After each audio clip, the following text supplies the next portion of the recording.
क्या आपने कभी सुना है कि किसी शहर की मुख्य सड़क 6 साल से बंद है और शहर के लोग बस चुपचाप खड़े होकर उसके खुलने का इंतजार कर रहे हैं? मैं बात कर रहा हूं असम के एक छोटे शहर लंका की। रेलवे लाइन के ऊपर एक फ्लाईओवर बनाया जा रहा है, जो यकीनन बहुत जरूरी प्रोजेक्ट है। लेकिन क्या इसके लिए 6 साल लगेंगे, और वह भी पूरी सड़क को बंद करके?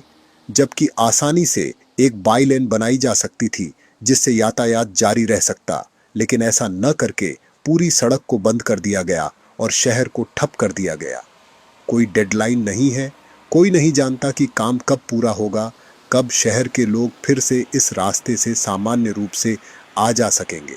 इस शहर में ज्यादातर मध्यम और निम्न मध्यम वर्ग के लोग रहते हैं। शहर के एक किनारे पर एक बड़ा सीमेंट कारखाना है, जिससे रोजाना विशाल ट्रकों की आवाजाही होती है। ई रिक्शा बेरोजगार युवाओं के लिए एकमात्र सहारा बन गए हैं, जो पूरे शहर में फैले हुए हैं। लेकिन रेलवे स्टेशन पर लोड अनलोड होने वाले सीमेंट बनाने के लिए चूना पत्थर के कारण हवा भी प्रदूषित हो रही है। हमारे विधायक को मैंने विधानसभा में यह कहते सुना कि उन्हें भी हैरानी हो रही है कि इतना समय क्यों लग रहा है। अब जरा सोचिए, अगर क्षेत्र के विधायक को अपनी ही सरकार के काम का पता नहीं है, तो उस क्षेत्र की हालत कैसी होगी।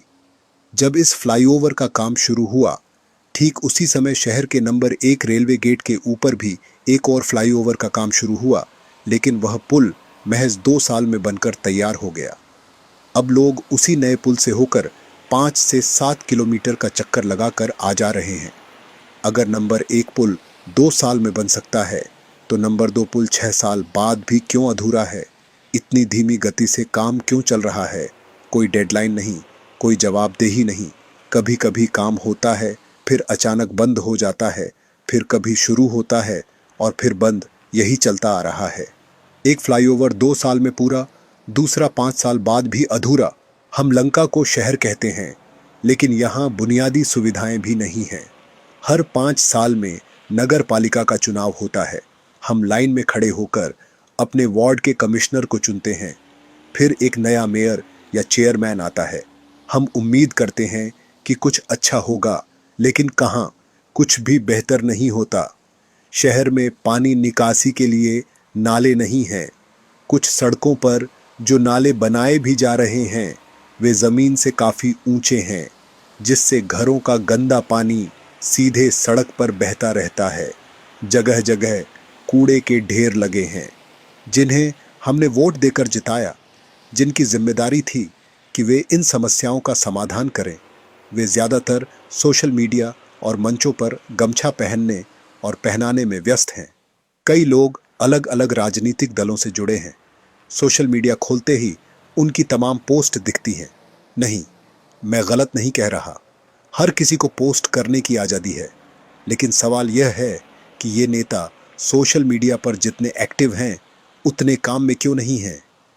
राजनीति में आने वाले लोग अपने निजी साम्राज्य को बढ़ाने में लगे हैं।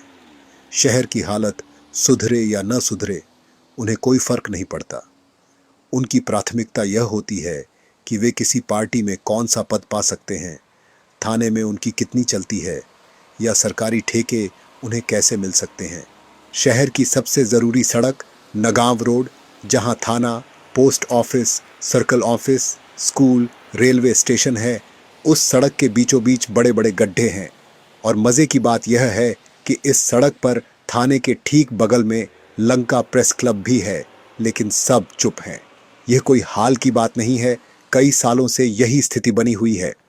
कई बार सोचता हूँ, अगर हालात ऐसे ही बने रहेंगे, तो फिर इन चुनावों की क्या ज़रूरत है, नगर पालिका की क्या ज़रूरत है। चाहे कोलकाता के आरजीकर रेप कांड का विरोध हो, या फिर बांग्लादेश में हिंदुओं पर अत्याचार का मामला, मैंने इस शहर के लोगों को सड़कों पर उतरकर प्रदर्शन करते देखा है। यह सच है कि इस शहर के लोग अन्याय के खिलाफ आवाज़ उठाना जानते हैं, लेकिन कुछ दलाल किस्म के लोग राजनीतिक पार्टियों की शरण में जाकर हमारे इस शहर का रोजाना बलात्कार कर रहे हैं, और हम चुप हैं।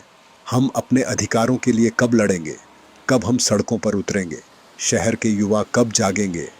इस शहर में कोई अच्छा अस्पताल नहीं है।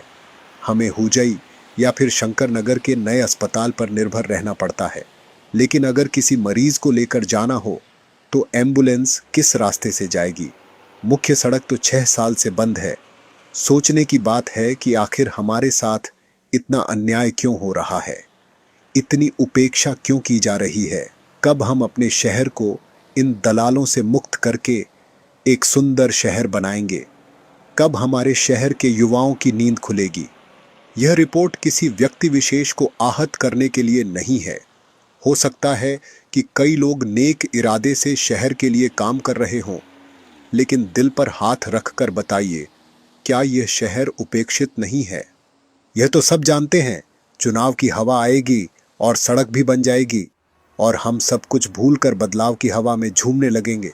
लेकिन इतने सालों तक जिस पीड़ा से हम गुजर रहे हैं, जिसमें कुछ लोगों की जान भी चली गई, उसकी जिम्मेदारी कौन लेगा?